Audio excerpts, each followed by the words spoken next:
As charlas do Xerión, un programa dirigido e presentado por Jesús Suárez. Bueno, buenas tardes a todos. Volvemos a otra cita mensual con as charlas do Xerión. Las charlas do Xerión pues, es un podcast coruñés, sobre todo y gallego, donde traemos a personajes pues, y personas importantes que marcan la historia de Galicia, que marcan la historia de Coruña y que van llevando un poco pues, nuestra cultura por diferentes lugares. Estas charlas do Xerión, pues bueno, ya llevamos bastante tiempo, la verdad, con bastantes protagonistas que nos podéis encontrar en el canal de YouTube. Y la gente que nos estará viendo en el canal de YouTube, pues bueno, aquí abajo que nos marquen la campanita, que nos den a seguir, porque es importante para el canal y un poco para difundir un poco la cultura gallega, la cultura coruñesa. Y bueno, estamos hoy en el Espacio Culto, volvemos al lugar donde iniciamos hace tiempo, en este lugar que llaman Cinema. Y además un día hoy especial, ¿no?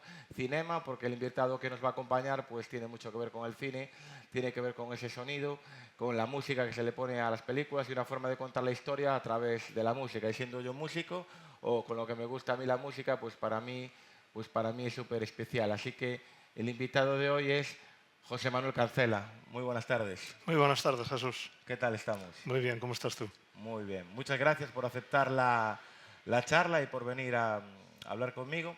Y quería contarte que yo no te conocía, ni siquiera de oídas. Y yo que soy habitual cliente del taxi de la ciudad, me subí un día al taxi y el 344, Tony, me dice, oye Jesús, tú que tienes las charlas de Xerión, tienes que entrevistar a mi cuñado. Y yo, ¿pero quién es tu cuñado? Me dice, pues mi cuñado trabaja en Los Ángeles, hace bandas sonoras, trabajó para músicos muy importantes del panorama musical y bueno, me quedé como sorprendido, ¿no? Le pregunté el nombre porque, bueno, tienes un nombre como el mío, Jesús Suárez, José Manuel Cancela, un nombre, bueno, bastante común en Galicia. Entonces miré en internet y me quedé súper alucinado con esa trayectoria que a mí me gustaría un poco repasar y hablarla contigo mano a mano, si te parece bien. Me encantaría. Bueno, pues en las charlas de Xerión siempre iniciamos como donde nos sentimos vinculados, ¿no? El orgullo de pertenencia, donde somos. Yo soy de Montealto, de aquí al lado, José. Y tú no eres coruñés, ni naciste fuera, ¿no? Naciste en Alemania. Sí. Mis padres emigraron a Alemania en los 60 y nací en Hannover, Niedersachsen, Alemania. ¿Y eran de la zona de Cambre, puede ser? Mis padres son de Arteixo. De Arteixo. ¿Y cuál fue el motivo ahí para marcharse, de dejar ese Arteixo natal y marcharse a Alemania? Pues ellos en los 60 trabajaban para una fábrica que se llamaba Tejasa, que era una fábrica de textil, y la fábrica cerró. Entonces mi padre vio que había contratos para ir a trabajar a Alemania y marcharon para Alemania. ¿Y tú naciste allí? Yo nací allí. ¿Cuáles son los primeros recuerdos que tienes, no en Alemania, ¿no? De cuando tus padres te hablaban de Galicia, te hablaban de Arteixo, te hablaban de Coruña? ¿Cuál es el primer recuerdo que tienes de pisar la ciudad?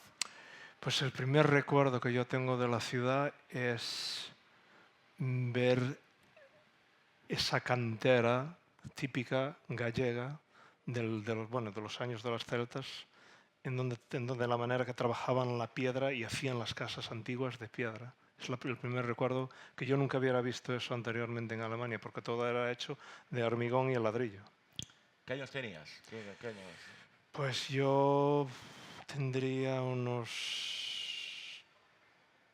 4 años aproximadamente. Y con 4 años tienes ese recuerdo de la cantera. Sí, efectivamente. ¿No te recordaba uno bueno? Sí. ¿Y tienes hermanos?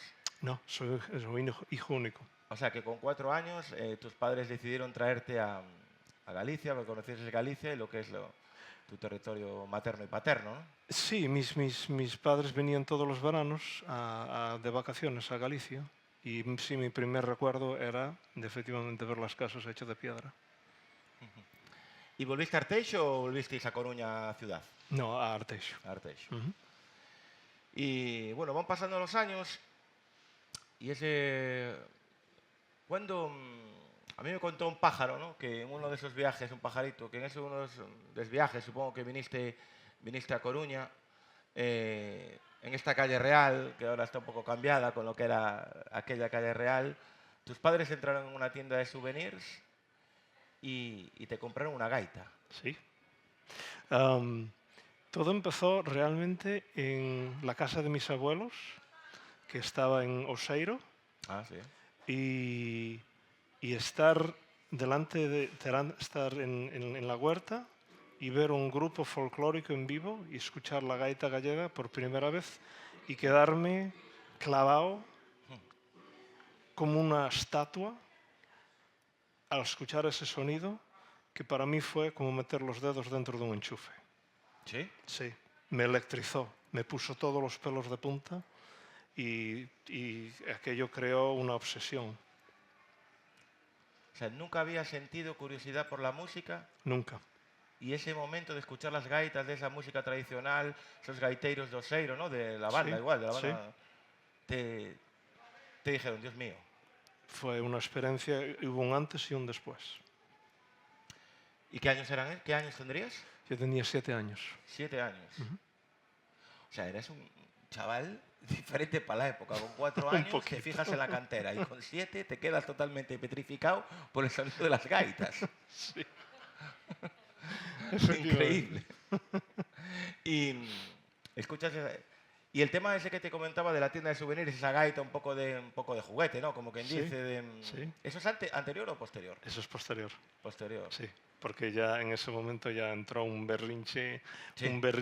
imparable, que había que comprar una gaita, que había que comprar una gaita, que había que comprar una gaita y dijeron mis padres, bueno, pues a ver, vamos a comprarle una gaita y comprar una gaita de juguete y aquello ya se volvió mi mejor amigo. Donde iba yo, iba la gaita. ¿Sí? Sí, Y empezaste con ella, supongo que con conocimientos cero, con una gaita de juguete, pero de repente el año siguiente, o no sé qué, te plantaste delante de la banda de los gaiteiros de allí de Oseiro y con tu semigaita te pusiste con ellos, ¿no? pues al volver a Alemania de las vacaciones, me presenté delante de un grupo folclórico gallego determinado de ser gaitero de la banda. Y entonces, francamente, la gaita era 3 veces más grande que yo en ese momento.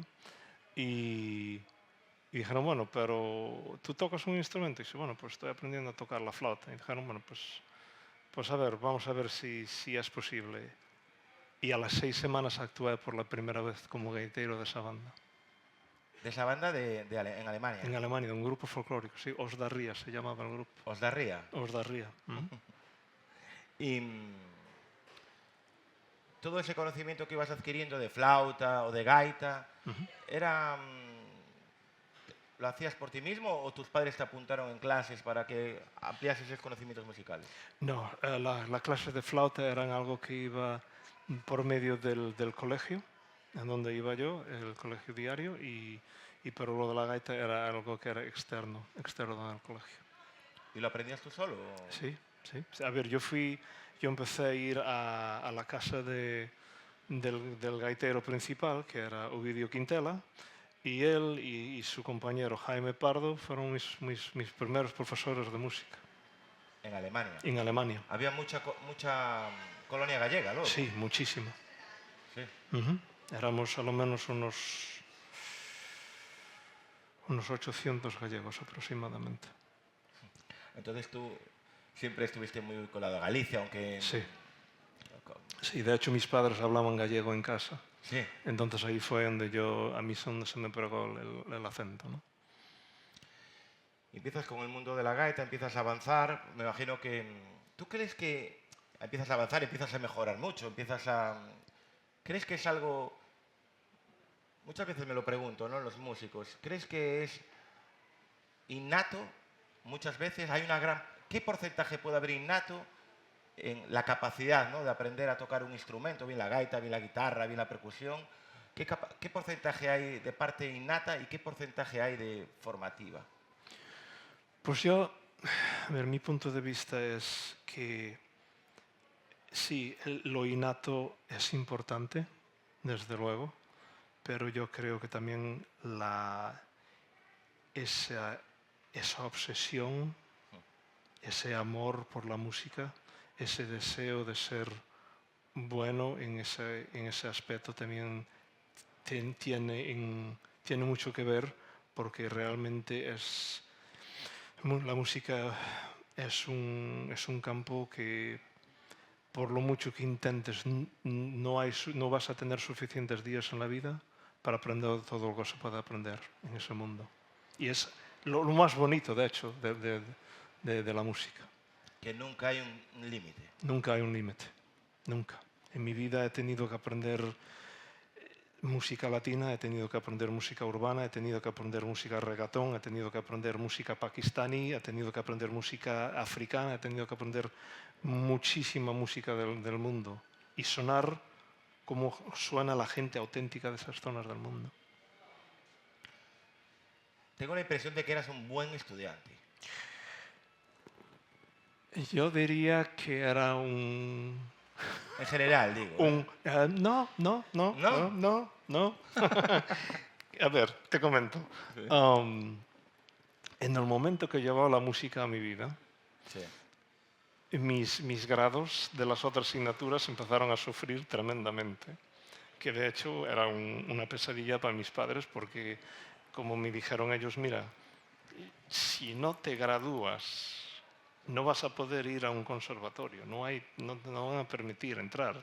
Entonces, por favor, a lo menos intenta sacar un pasable o algo. Porque la obsesión fue completa y total. Especialmente cuando después de un rato de haber tocado la gaita, mis padres introdujeron también el piano. Y el piano todavía se me daba mejor que la gaita, o sea que... ¿Sí? Sí. O sea, te levantabas y te acostabas prácticamente viviendo la música. Absolutamente. No existía el fútbol, no existían los amigos, no existía el cine, no existía la televisión, no existían los videojuegos, no sentía nada de eso. Lo único que existía era música. Siendo un adolescente, ¿cuánto tiempo le podrías dedicar al día a crecer como músico, a aprender, a crear? Pues yo diría que durante los días escolares, entre 4 y 6 horas, y los fines de semana, pues del momento que saliera el sol al momento que los vecinos ya estaban listos a llamar a la policía, ¿no? ¡Qué barbaridad! ¡Qué barbaridad! Bueno, y me imagino que haces caso de tus padres y consigues ese grado que te lleva al conservatorio. ¿Sí? Para ti es realmente tocar el tótem, ¿no? Tocar el objetivo por el cual habías luchado todo ese tiempo y llegas al Conservatorio de Hamburgo. Pues cuando llegó el momento de elegir un conservatorio, mi profesor de música en ese momento le comentó a mis padres que, en su opinión humilde, que me debieran de dar la oportunidad de quizás estudiar en los Estados Unidos música. Entonces, bueno, mis padres lo estudiaron y dijeron, pues bueno, a ver, vamos a hacer un esfuerzo y intentar si eso puede ser posible para él. Y en el 94, por una razón que yo todavía personalmente no la entiendo, se me aceptó en el Berklee College of Music en Boston, Massachusetts, que estaba al otro lado del río, donde está el MIT. Pero ¿cómo no? ¿Por qué no lo entiendes? Pues Una persona que le dedica luna, noche a algo que es su pasión, que es la música, y me imagino que serías un alumno, no sé si músico, pero en aquel momento un alumno con una pasión y con algo que yo creo que es muy difícil de conseguir, porque a mí me encantaba el fútbol, pero no le dedicaba las horas para convertirme en algo, ¿no? Y tú, sin embargo, sí se las dedicabas, ponías mucho esfuerzo y mucha pasión en algo. ¿Por qué te sorprendió eso? Porque me parecía un colegio que... El Berklee College of Music es un colegio que, bueno, ha dado la formación para músicos muy, muy buenos, muy conocidos. Y a mí, yo no pensaba que tenía el nivel para poder entrar a esa universidad. Y para mi gran sorpresa, dijeron, sí, nos gustaría aceptar, señor Cancela, que usted estudiara con nosotros. Para entrar en Berkeley Yo digo Berkeley porque a ti te sale Sí. mejor pronunciado, pero a mí me sale Berkeley. No, lo haces perfectamente. Para estudiar allí, que es donde dices tú que los que somos músicos, los que nos gusta la música, ¿no? Cuando nos dice que alguien ha estudiado en Berkeley, en los Estados Unidos, es como, ¡guau! Es como llegar a la NBA, ¿no? Sí, desde luego. A la NBA, ¿no? Algo que es increíble para un músico. Hay que pasar una prueba, hay que hacer pruebas. Pues sí. Te hablo desde mi ignorancia, ¿eh? O sea, Sí, no, es una pregunta muy buena. Desde luego, lo primero la primera semana que estás allí, te examinan en todas las calidades. Tu afinación, tu sentido de ritmo, tu entendimiento de teoría, tu entendimiento de arreglar música, entendimiento de tecnología, en todo eso. Efectivamente, sí. y tú entrabas como piano. Yo entré como pianista, sí. Cuando haces esas pruebas a nivel musical, tienes que dominar te ponen a prueba con otros instrumentos para ver lo ecléptico que puedes ser, para saber tus capacidades, a dónde pueden llegar como músico, o realmente se centran en el piano como instrumento para entrar en Berkeley. Pues sí, a ver, es una mezcla de las dos cosas. Yo me acuerdo que en la prueba de oído te ponían una pieza de música y tú tenías que ser capaz de a lo menos apuntar el 95% de la pieza de música que nunca habías escuchado en tu vida a mano. Y luego la otra prueba era que te metían dentro de una banda, te ponían delante una partitura que nunca hubieras visto en tu vida anteriormente, y tenías que tocarla a lo menos a un nivel de 98% de lo que estaba escrito, que una de las anécdotas de esa prueba fue que mi baterista de esa prueba fue el gran Antonio Sánchez, que después fue el baterista que hizo la banda sonora para la película Birdman. Joder. Sí, de hecho hay otras preguntas de las que estaban en mi cabeza ya rondando. Pero antes de llegar a esas preguntas que tengo ahí, ¿cómo es para... eras introvertido? Muchísimo. Sí, Sí, te leo como introvertido. Sí. totalmente, sí. ¿Y cómo es para ti pasar de Alemania? Bueno, Alemania es bastante más potente que Arteixo y Coruña, ¿no? Pero bueno, eh, ¿cómo, ¿cómo fue para ti llegar allí? O sea, tus padres, te quedas. ¿Qué años tenías? Yo tenía 21 años. 21 años. Ujú. ¿Y cómo fue llegar allí? ¿Fue frustrante? ¿Tuviste dudas? ¿O la pasión era tan grande que esa pasión mataba todas las dudas que podías tener? Pues graciosamente, yo no tuve dudas hasta estar 30.000 millas por encima del agua. Ahí es cuando llegaron las dudas diciendo, ¿pero qué es lo que estoy haciendo? Yo no conozco a nadie en este sitio. ¿En dónde me estoy metiendo? Y claro, llegar allí, sí, a ver, yo había visto ciudades cosmopolitanas, pero nada como aquello.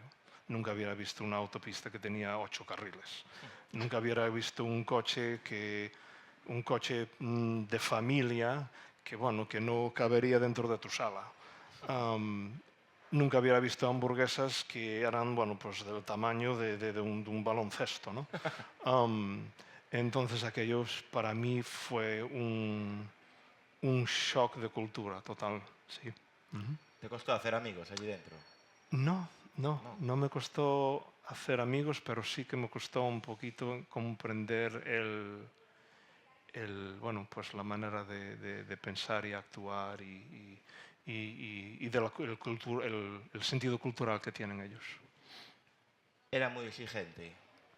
Sí, sí, de hecho, Berkeley tiene una cuota de atrición del 71% en el primer semestre que decide de no volver.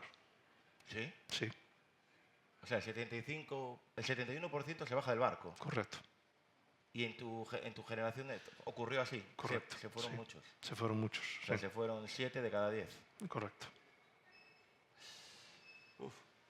Bueno, pero tú venías de un esfuerzo que ya hacías que igual allí, pues bueno, a ti como te gustaba, no notabas ese nivel de exigencia, ¿no? A nivel... No, pero sí que de hecho tuve que todavía acelerar todavía más de lo que ya estaba acostumbrado a trabajar en el tema, ¿no? Porque sí, realmente te preparan para el mundo real en todas las asignaturas y sí Bueno, te que... preparan para el mundo real de élite, ¿no? Sí, De la élite. muy bien dicho. Sí, Muy porque bien el dicho, mundo Jesús. real, Sí, supongo que de la élite de la música. correcto, sí. Y, me imagino que aquello, ir a ese colegio, ir a, bueno, a Berkeley, ese instituto, ese conservatorio, eh, supongo que de tu generación, de la gente con la que compartiste tiempo allí, muchos son músicos de éxito y de renombre, me imagino. Absolutamente. ¿Quiénes, quién nos puedes decir que... Sí, cómo no. Pues a ver, el gran Antonio Sánchez, baterista para Pat Metheny y también el que hizo la banda sonora para Birdman, el que está haciendo corrientemente la banda sonora para The Studio, para Apple, John Blackwell, que fue baterista para Prince y Justin Timberlake. Justin Timberlake. Justin Timberlake, sí, fue baterista para él. ¿Quién más? Diana de la Chapo, que hizo, bueno, pues hizo coros para Britney Spears y también para Stevie Wonder, pues gente de renombre, ¿no? Madre mía, eso que me impresiona. Y allí, como en todo, porque yo ves, pues bueno, pues ves la historia de la música rock, que es la que me gusta a mí, y ves, bueno, pues los U2 se formaron en el instituto, son amigos desde el instituto. Los Guns N' Roses se conocieron también en el instituto, dos de ellos y tal. Slash con no sé cuánto. Con Duff. Sí, me imagino que en Berkeley montabais grupos allí, o sea, Sí, sí, montábamos grupos y actuábamos por la zona, sí. y alguno de esos grupos se mantuvo durante años, fue conocido a nivel, pues bueno, a nivel América, a nivel Europa, o llegó a trascender. Sí, hay un grupo que toca música funk que de hecho yo algunas veces hice actuaciones con ellos que llegaron a ser conocidos mundialmente, ellos se llaman Letus y son muy conocidos como un grupo de música funk Y salieron de Berkeley. y salieron de Berkeley. Me dijeron, ¿cuántos años son Berkeley? Pues Berkeley normalmente una carrera singular solamente de una asignatura son 4 años y de 2 son 5. Tú acabaste antes de tiempo. Yo terminé en 2 años. Es que me quedo impresionadísimo. En 2 años, 4 en 2. 4 en 2. Fua. Y tú hiciste eran un instrumento o dos, me dijiste, ¿no? Yo hice 2. Dos instrumentos, eran 5, lo hiciste en 2 años. Yo hice 5 años en 2 años, sí. Porque yo traía un bachillerato alemán que me convalidaba todos los cursos de literatura y lenguaje y cosas y matemáticas y cosas de esas. Yo no tuve que tomar esas clases. Yo solamente lo único que tuve que hacer es enfocarme en la música y bueno, como ya habíamos comentado, yo era una obsesión, obsesivo de locura, terminé a tiempo récord, ¿no? Y sales con 23 años. Y salgo con 23 años. ¿Te vuelves a Alemania? No, No. no. En mi última semana de graduación, donde me iba a graduar, me llaman para una prueba, para tocar para un artista nuevo en Nueva York, y me presento en esa prueba y me presentan al director musical de Celia Cruz y me ofrecen un trabajo en ese momento. O sea, yo te hablo desde el mundo mortal, ¿vale? Sí. Desde mi mundo. Desde mi mundo, porque yo acabo en ingeniería de software, yo soy ingeniero de software, Ajá. acabo mi carrera y bueno, pues lo que nos pasa a todos, hay que empezar a mandar currículums y, y entrevistas de trabajo y estas cosas, ¿no? Que existen en la vida habitual. La gente de Berkeley, ¿cómo funciona esto? ¿Ya te van a buscar directamente allí? No, No. no. A ti te llamaron. Yo tuve suerte. Yo tuve Suerte, muchísima suerte y sí, yo reconozco que fue pura suerte. Y entonces te quedas allí. Y me quedo allí, empiezo a girar como ¿Con Celia músico Cruz? con Celia Cruz, girando por todo el mundo, Con el piano, como pianista. Y luego, a unos años, como director musical. como director musical. ¿Habías abandonado la gaita? No, No. no. ¿Le dedicabas tiempo? Sí, sí, encontré alguna vez, porque yo soy un gran amante de la música gallega, Sí. y escucho mucha música gallega, y sí, de vez en cuando todavía le daba una vueltita. Cuando hablo contigo, y yo no veo, que soy ciego, me apasiona o sea, me apasiona lo que me transmites, tu cariño por la música. O sea, no sé describirlo. O sea, te noto que dicen que somos el 90% agua. Yo te veo 80% música, 10% agua y 10% José Manuel Cancela, ¿sabes? Eres muy generoso, Porque gracias. te veo, de verdad, una pasión fantástica. Pero bueno, ¿cómo dejas de girar? ¿Por qué abandonas a Celia Cruz? ¿O porque ella deja, lo para, lo finaliza su proyecto? Bueno, imagino que ya... En el 99 yo me mudo para Los Ángeles para empezar a trabajar con otra gente, en cual yo empecé a, bueno, pues ser tecladista para muchos actos de música. Carlos Vives, Marc Anthony, bueno, la lista es, De director musical, no, de tecladista. tecladista. Y luego también como director musical. Y de hecho en el 2001 cambió mi vida completamente. En el 2001 yo estaba de gira con los Backstreet Boys También y de teclista. como teclista, sí. Hostia, tengo que mirar vídeos luego. Bueno, ya no Y, puedo verlos, perdón. Sí, con los um, Backstreet Boys. y, y estábamos en Boston y el 11 de septiembre de 2001 yo supuestamente tenía que estar en un avión que salía de Boston y iba a Los Ángeles. Ujú. Y yo, bueno, pues me quedé dormido, no llegué a subir a ese avión y es la única razón por cual tú y yo estamos teniendo esta conversación. Porque fue el primer avión que se estrelló contra los terros en Nueva York. Sí. Sí, Uf, se me pusieron los pelos de punta, ¿eh? O sea, tenías que estar en ese avión. sí. Yo perdí 3 compañeros ese día. Wow. Y eso te hace pensar, ¿verdad? Absolutamente. Cambió mi vida completamente. Wow. Bueno. Es que después de esto ya... Y después, bueno, Backstreet Boys, que más o menos es como chocar contra las Torres Gemelas. Pero vi también que colaboraste. ¿Cómo llegó tu colaboración con U2? Pues mi colaboración con U2 fue durante la temporada que yo estaba con los Backstreet Boys. Ellos estaban preparando la gira de Beautiful Day Sí. y me habían llamado. Me Eh, llamaron a mí si yo podía posiblemente añadirme al equipo de ellos para ir de ¿A gira. la gira? Ujú. También con U2. Con U2, sí. O sea, tú tienes el teléfono de toda esa gente. Correcto. Qué pasada, de verdad. Guau, y yo que vengo de este mundo, del rock, que por eso me llama tanto la atención, ¿qué tal es trabajar con esos, con Edge, Pues son unos profesionales de primera categoría. Gente humilde, humildes, sí? muy humilde, gente que Claro, conoce se conocen sus... desde el instituto, lo que te decía, ¿no? Sí, se Desde que eran conocen muy chavales. desde que eran chavalitos, sí. Gente muy profesional, gente muy humilde, gente puntual, gente, bueno, preparada para ensayar y trabajar duro. Y se lo toman muy en serio, ¿no? Y pues bueno, también colaboraste, como que para mí es unos músicos, para mí son excepcionales, como Chick Corea. Correcto. Eso es, buah, para mí es mucho nivel, claro, para mí. También te llega así, te llaman.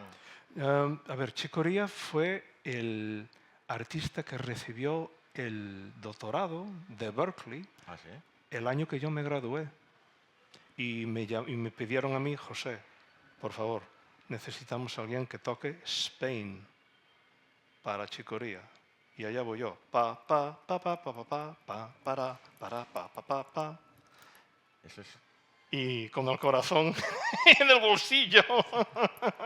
Chico Corea, cuando colaboró con Paco de Lucía, Correcto. quedó alucinado Chico Corea, porque Paco de Lucía no tocaba de oído. Ujú. Y después empezó a escribir, porque le decían, ¿por qué no escribes? ¿No? Bueno, Claro. esa historia que cuentan de Paco de Lucía, ¿no? Porque dice, tu historia se va a perder. Claro. Y Chico Corea alucinaba con ese tema innato que tenía.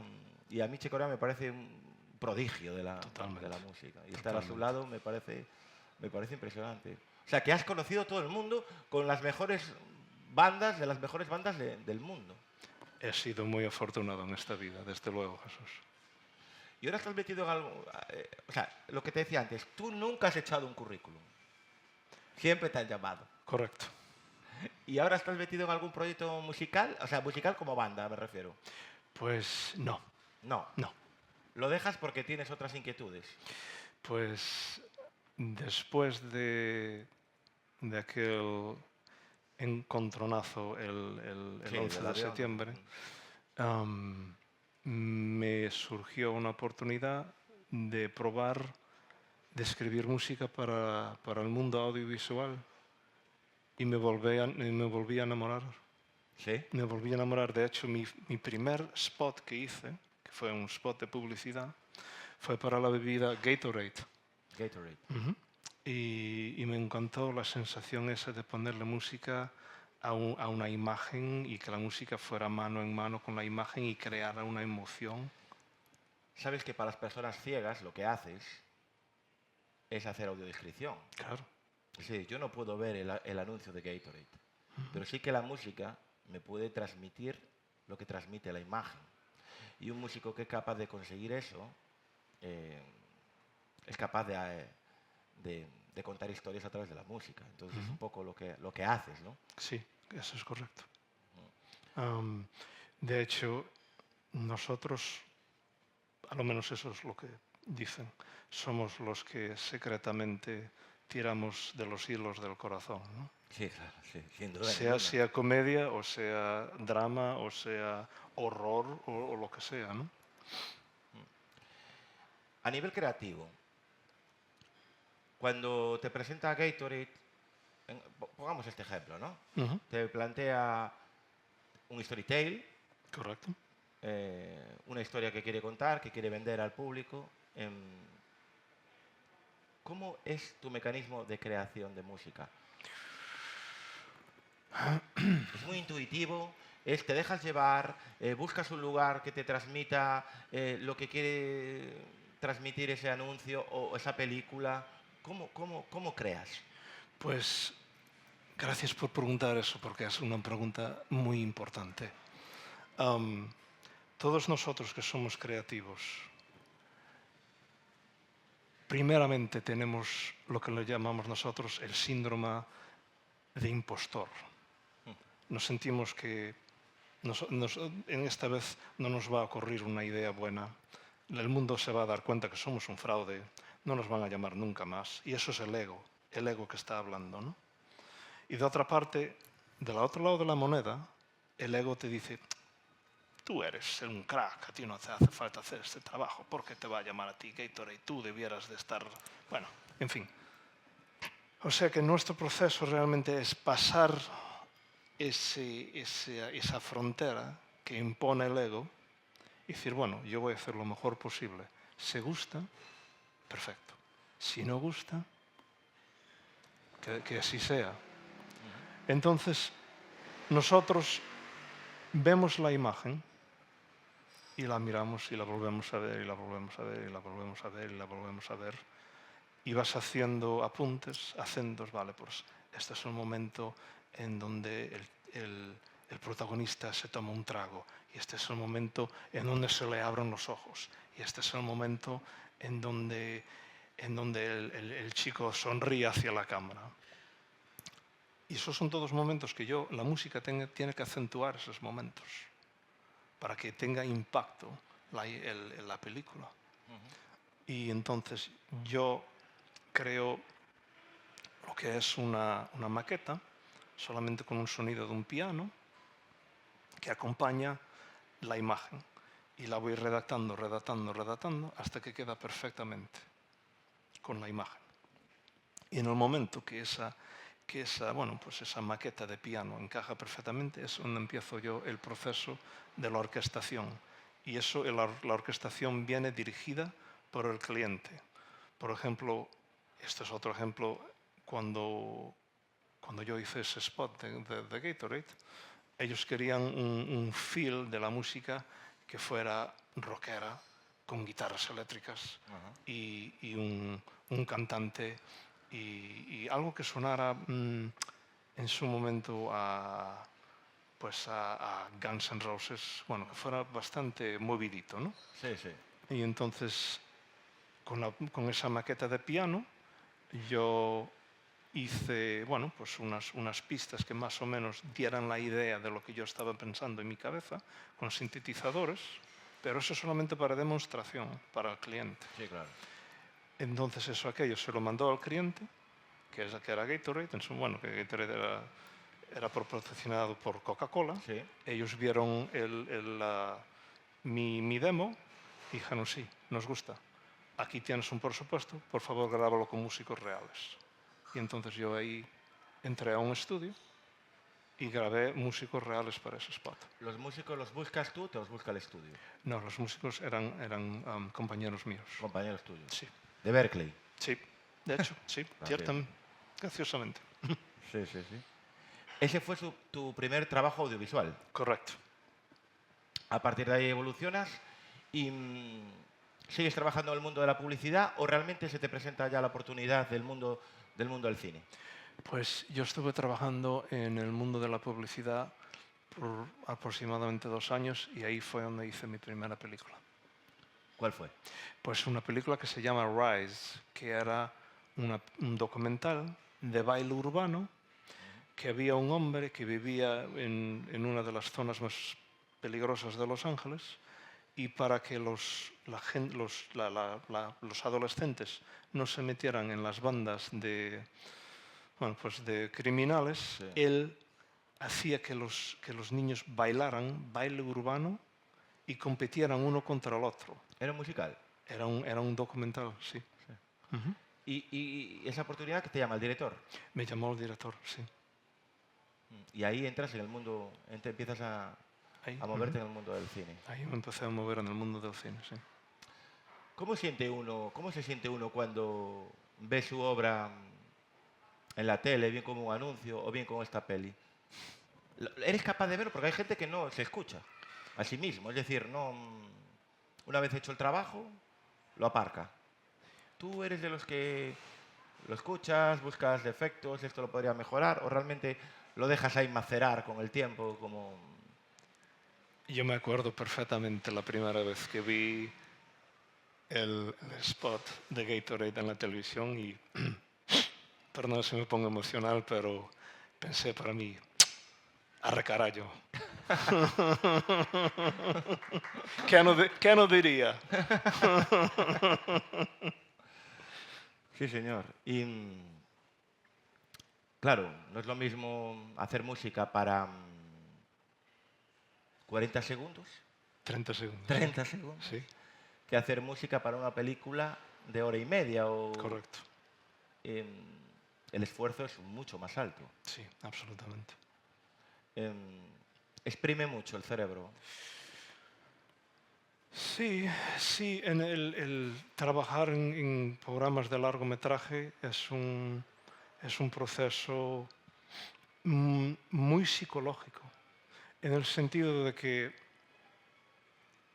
hay muchos creativos, directores, productores, que te pueden comentar exactamente cómo es que ellos quieren la banda sonora, pero también me tengo encontrado en situaciones donde me han dicho, oye, mira, a mí me tienes que dar cielo azul. Y yo quedarme como, ¿cómo? ¿Cielo azul? ¿Qué es cielo azul? Que, para comentarte, cielo azul era un blues, ¿vale? Pero de cielo azul a un blues, Sí, te sí, puedes claro. imaginar las vueltas que le tengo que dar yo para acertar Bueno, lo que yo no quería el llegaría hombre. aún ahí. Y en el momento ese de creación, porque claro, ya te digo, no es lo mismo 30 segundos que hora y media, ¿eres una persona muy solitaria o una persona que le enseñas a tu mujer el trabajo, le pides opinión o a tus mejores amigos? ¿O realmente eres una persona bastante metida para adentro y no quieres mostrar lo que estás creando? Pues a ver, mis dos grandes inspiraciones en mi vida es mi pareja y mi hijo. Sí. Y yo a ellos les enseño todos mis trabajos y ellos realmente son mi norte bueno y real para enseñarme si voy por buen camino o no. ¿Qué años tiene tu hijo? Pues mi hijo tiene 13 años, Tiene que estar muy orgulloso, ¿no? desde luego. De todo lo que ha conseguido su padre. Y aún es pequeño. Sí, Yo muchas veces pienso que las personas que hacemos un arte, ¿no? Como la música, la pintura, eh, estamos dejando nuestro sello, ¿no? en el mundo. Y el día de mañana, cuando no estemos, pues tu hijo podrá escuchar una canción construida por su padre, y eso es algo que será tu hijo, tu nieto, tu bisnieto, y eso es muy bonito. Nuestra huella de carbono queda para la posteridad, ¿no? absolutamente. Y bueno, pero una de las cosas que me gustaría nombrar es que de una manera o de otra, siempre he encontrado una manera de incorporar un elemento gallego a mis obras.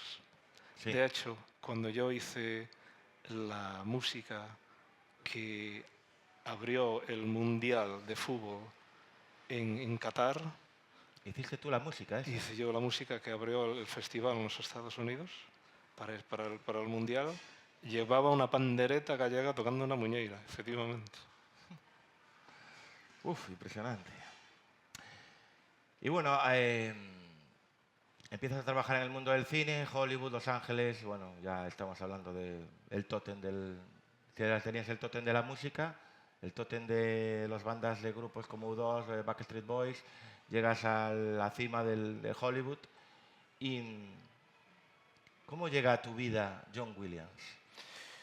Pues John, a ver, él llega por medio de una banda sonora que yo estaba trabajando en cual su gran colaborador Steven Spielberg era el productor ejecutivo y él había venido a las grabaciones. Eso fue como él llegó a mi vida. Y cuando recibes esa llamada, Pues, porque para mí John Williams es, hombre, para mí personalmente, lo máximo a nivel de bandas sonoras son las que tienes todo el mundo, tararea todo el mundo, ¿no? absolutamente, él es... Tiburón, No ¿no? creo que es de este mundo. Mm. No creo que es de este Y mundo. cuando recibes esa llamada, ¿cómo te sientes? Pues fui al ciervo en las luces del coche. No sabía, no me movía, no sabía qué hacer, no sabía qué decir realmente. Fue un momento increíble. Y te coge, ¿no? Mano a mano con él. Sí, ¿Y cómo es trabajar con él? pues Es un visionario. es un cielo. Es un cielo, la persona más humilde. Nunca sube la voz. Un hombre, una enciclopedia de música que te puede tocar cualquier pieza que te puedas imaginar y sabe todas las partes, lo que cortan, lo que tocan los vientos, lo que tocan las cuerdas, lo que tocan los metales, dónde fue grabada, quién fue el ingeniero, quién, cuándo, cómo se grabó, quién era el orquestador. Bueno, yo he visto a este hombre hacer cosas que yo no creo que físicamente debieran de ser posibles, porque el hombre, su manera de trabajar es tan diferente a la mía, por ejemplo, porque yo necesito mi ordenador, yo necesito tener la escena, yo necesito poder calcular más o menos la velocidad de la música que tiene que tener, pero él lo hace todo a una manera tan artesana como si fueran los 1970.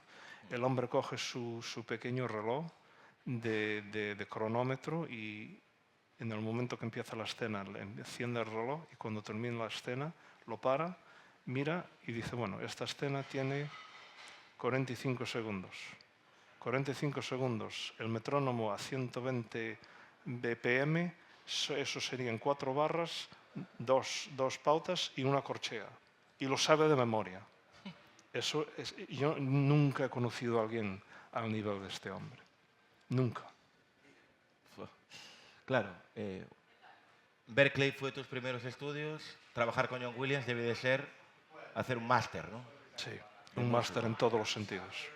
En todos los sentidos. Y me llevaron por ahí que te llama él el último Jedi. Es una broma de él, sí. Bueno, pero cuidado, si una persona que te apadrina, como quien dice, ¿no? Porque Sí. él trabaja contigo, tiene que confiar. Estamos hablando de un maestro de maestros, Sí. una persona que te llama y confía en ti para trabajar con él. Quiere decir, José, que él quiere depositar también su conocimiento en alguien, ¿no? Correcto. Y bueno, vi que por ahí la peli de Creed, que tuvo tanta... Supongo que es otra llamada, ¿no? De marras. Sí, Otra llamada. sí, otra llamada de Marras. Debe de estar todo el día al teléfono, ¿no? Sí. De hecho, sí, tengo muchas horas al teléfono diariamente.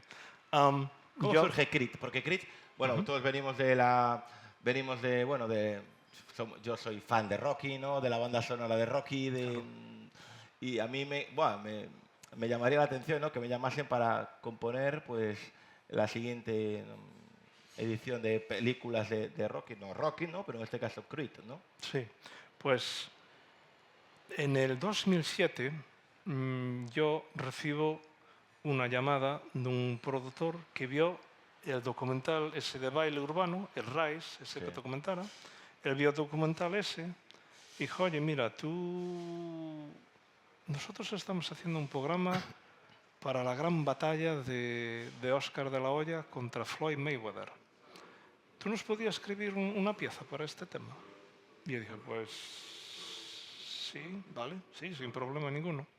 Entonces yo escribí el tema principal para ese programa y ese tema principal fue el que me abrió la puerta para Creed. Los productores de Creed conocían ese tema y dijeron, este chaval tiene que estar en nuestra película, tiene que hacer este tema. Sí. Y creo que Creed le había comprado los derechos, ¿no? A Stallone, ¿no? ¿Puede ser? Pues ¿O no sabes? es una licencia. Era una licencia. Era una licencia que él dio. Pero él nunca vendió los derechos. En la peli de Creed hay como un guiño a...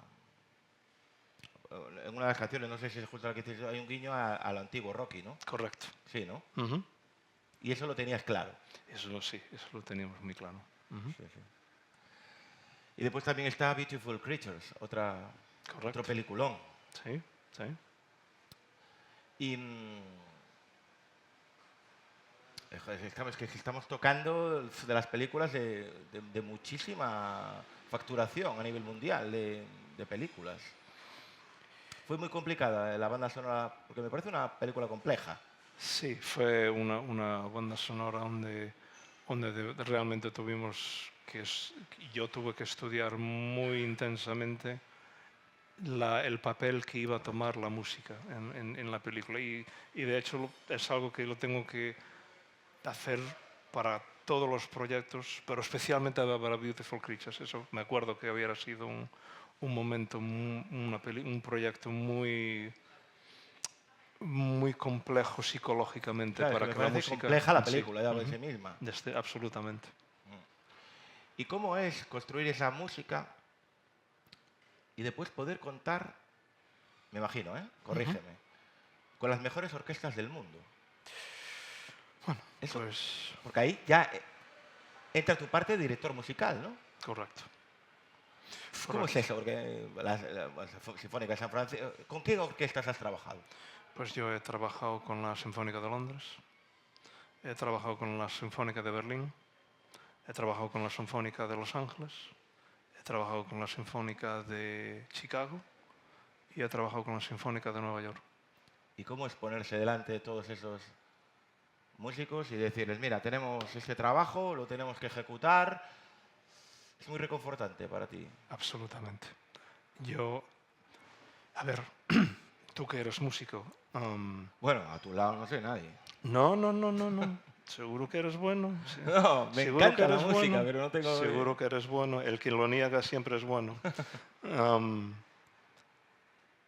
el, el dicho de escuchar algo que, que a mí mismo quizá me parezca pues algo, bueno, pues algo corriente y escucharlo interpretado por Exacto. un músico que tiene a lo mejor un violín que tiene 500 años y lo toca a un nivel de maestría mucha más alta que yo jamás he llegado a ser en mi vida como músico, pues es una experiencia que no tiene palabras.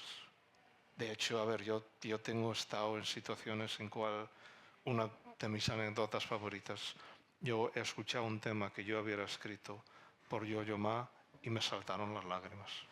¿Escrito por ti? Escrito por mí y él la interpretó y a mí me saltaron las lágrimas. Porque nunca en mi vida había imaginado que algo podía sonar tan bonito. Es que excedía mis expectaciones. Y bueno, me tiene pasado muchas veces de esa manera. Claro, es que yo me imagino que escuchar algo por la Sinfónica, ¿no? De Londres y eso, claro, eso es elevarlo a la máxima potencia de la música Absolutamente. y eso tiene que ser precioso. Sí, sí. La verdad es que tiene que ser precioso. ¿Qué instrumento tocas tú? Yo toco un poquito la guitarra, pero a mí lo que me gusta es cantar. Ajá. A mí lo que me gusta es cantar. ¿Y escribes también música? Sí, Ajá. Y letras y cosas de sí, a esas. mí me gusta mucho escribir Ujú. y a mí me gusta componer, lo poco que sé con la guitarra, pero me llega para componer melodías y después le paso a los músicos. Bueno, aquí está la novia de uno de mis músicos, que es un guitarrista excepcional, que se llama Carlos Campoy, Ajá. y él le llevo muchas veces la música y él pues hace con la guitarra lo que muchas veces está en mi cabeza o mis pensamientos, ¿sabes? Creo que hay que apoyarse de la gente que sabe hacer las cosas mejor que tú, ¿sabes? Absolutamente. ¿A ti te gusta el guitarrista Tom Morello? Sí, De claro. Rage Against- Bueno, pues imagínate Tom Morello tocando tu canción y cantando tus palabras. Sí, claro. Es que Esa es mi experiencia. En esa es tu ese momento, experiencia, sí, sí, sí. ¿no? Y después hablas de que, claro, que aprendías mucho de música de música de otros países. Sí. Porque claro, un músico está en formación constante, porque es como el mundo de la informática. Evoluciona a una velocidad que como no sigas estudiando, te quedas totalmente obsoleto muy rápido. Y si quieres estar ahí, tienes que seguir creciendo y la música es exactamente lo mismo. ¿Cuándo quieres aprender música pakistaní, música israelí? ¿Cómo, cómo creces en esa música? ¿Pones discos? ¿La estudias primero teóricamente, después la intentas tocar? ¿Cómo es esto? Pues es una inmersión completa, ¿no? Yo estudio el estilo, estudio los artistas, estudio la instrumentación, estudio el feel. Y cuando me refiero al feel, a ver, por ejemplo, la música brasileña, Sí. el feel de la música brasileña es como un huevo que va rolando, que es ¿no?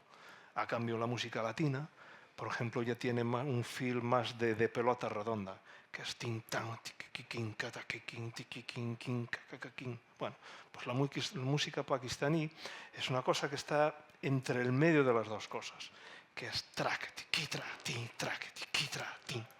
Entonces, de la manera que encajan el feel de la música, esa es una cosa que es muy importante para intentar de sonar auténtico en los estilos diferentes musicales del mundo.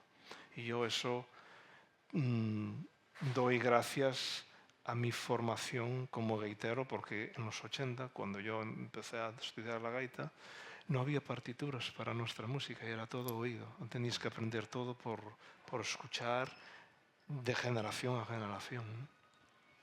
Sí, sí, sí. Y como siempre decías, en tus obras siempre intentas dejar el sello gallego, ¿no? Sí. Siempre. ¿Y cómo se te viene a la cabeza cuando quieres incluir, pues, alguna música de otra? Porque a lo mejor y dices, "Ah, aquí pega bien la música brasileira, o la música pakistaní, o la música marroquí, ¿cómo se te viene esa idea? O sea, ¿te viene de repente? Dices, "Nah, voy a meter, o sea, voy a, en este tema voy a meter música pakistaní"? ¿O se te viene de repente la idea sin pensarlo? Pues es una cuestión de ver la escena y probar qué es lo que compagina con el momento. A veces un tambor que es de Marruecos le puede quedar bien a una película de comedia, pero a lo mejor no le puede quedar muy bien a un drama. Entonces tiene que depender de la escena que estés haciendo, ¿no? De hecho, la misma escena con música diferente puede simbolizar dos cosas muy diferentes. Claro. Si nosotros estamos teniendo esta conversación Sí. y ponen la música de Tiburón, oye, a lo mejor, no sé, parece que la conversación no va a terminar muy bien. Sí, claro.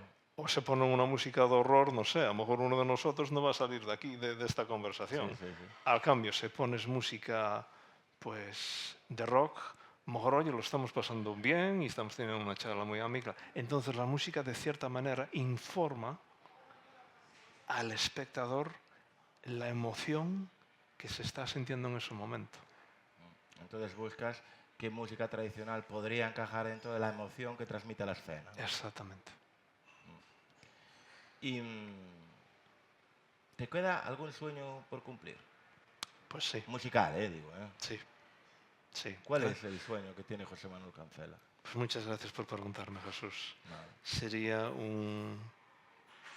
Sería un sueño cumplido muy grande de poder compartir mi música con el público gallego. Sí. Sí, Eres desconocido, ¿verdad? Para el mundo gallego. sí. Yo no sabía quién eras, personalmente, y me estoy quedando flipado, ¿sabes? O sea, no creo que haya músicos en Galicia que hayan hecho lo que me estás contando tú, porque es que me estoy quedando un músico gallego, porque yo te considero gallego, Sí. que haya con U2, que haya con Celia Cruz, con Backstreet Boys, con Chick Corea, que haya trabajado con John Williams. O sea, me parece que te mereces que la gente te conozca y que tengas algo. Pero claro, es increíble, ¿no? Porque es muy raro.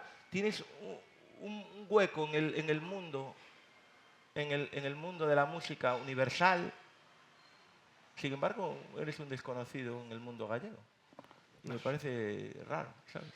Porque es increíble. Y además tienes otra cosa que aún no nombré. ¿Cómo 5 Emmys? 5 Emmys, sí, señor. Tener 5 Emmys no los tiene nadie. O sea, no los tiene nadie. No es fácil tener 5 Emmys, me refiero. ¿Cómo recibiste tu primera candidatura al Emmy y cómo es recibir un Emmy? Pues mi tema que escribiera yo para ese combate Sí, de la ONU. de boxeo fue nominado para el Emmy y ganó. Y fuiste a recibirlo. Y fui a recibirlo. ¿Y cómo es recibir un premio delante de toda esa gente, de todos esos músicos, de todo lo que hay allí, que es como los Oscar? Pues fue una experiencia muy, muy, muy increíble. De hecho, mi aceptación fue la más corta que existió en la historia Sí. de los Emmys porque estaba tan avergonzado El y discurso. tan sorprendido que me hubieran elegido a mí, que subí allí arriba y le di las gracias a los productores y me fui sin decir adiós. ¿Quién te entregó el premio? Pues el premio me lo entregó un jugador muy, muy conocido del mundo del fútbol americano. ¿Quién es? Pues ¿Te era acuerdas? el... Tom Brady. No fue Tom Brady, fue el Bueno, no te acuerdas. Gronkowski. ¿Quién? Gronkowski. Ujú. Ujú. ¿Y dónde los guardas los Emmys? La gente, ¿dónde guardas el Oscar? ¿En el baño? ¿Los guardas? Am, lo estuvo guardado de hecho, cuando nació mi hijo, lo estuvo guardado en cajas, porque el objeto sí mismo es un ángel con alas agarrando de un globo, y esas alas son pues tienen una punta bastante seria, Ah, y es un peligroso. objeto que pesa aproximadamente unos 8 kilos. 8 kilos pesa. 8 kilos, porque es hecho de metales pues lujosos. Y como Ajá. yo vivo en Los Ángeles, tierra de terremotos, yo tenía una criatura pequeña, Sí, claro, claro. tuve Puede que caer. guardar los premios porque era un peligro, ¿no? Sí, sí, sí, sí. Y, bueno, es que ya veo que fue un recorrido y hay allí hay alfombra roja y todo para ir a los Sí, Emmys. Sí. hay alfombra roja, sí. ¿Qué tal lo pasaste por ahí recorriéndola? Me parece que pasé a tiempo récord.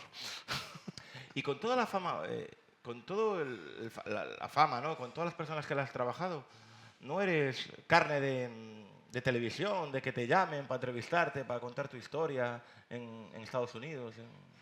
Pues, a ver, sí, tengo hecho entrevistas, y de hecho consulto como experto de bandas sonoras para muchos estudios como Netflix y Amazon, Ah, sí. y también es así. Cuando hay cuestiones, bueno, pues a ver cómo vamos a poder eso, me llaman para consultar mi opinión. ¿Y tu hijo tiene ese don como tú? ¿Le gusta la música?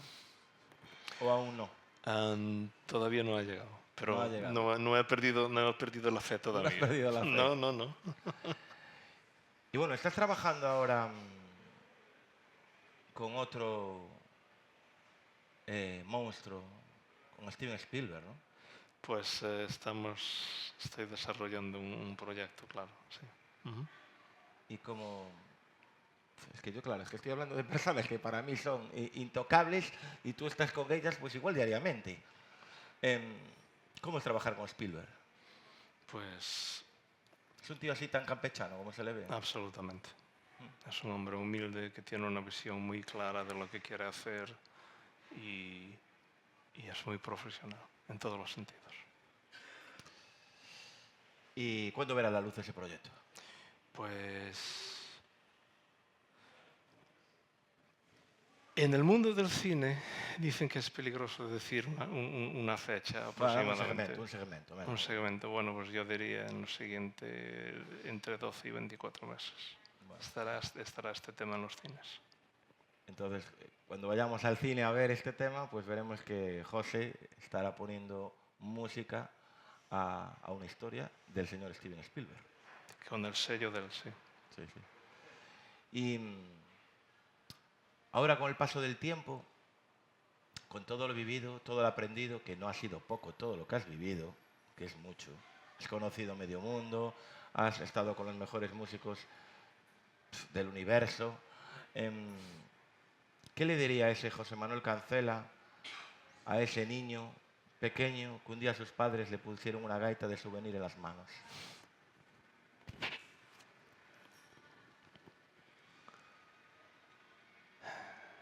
Te dejas sin palabras. Sí. Eres muy bueno haciendo preguntas. Pues yo le diría que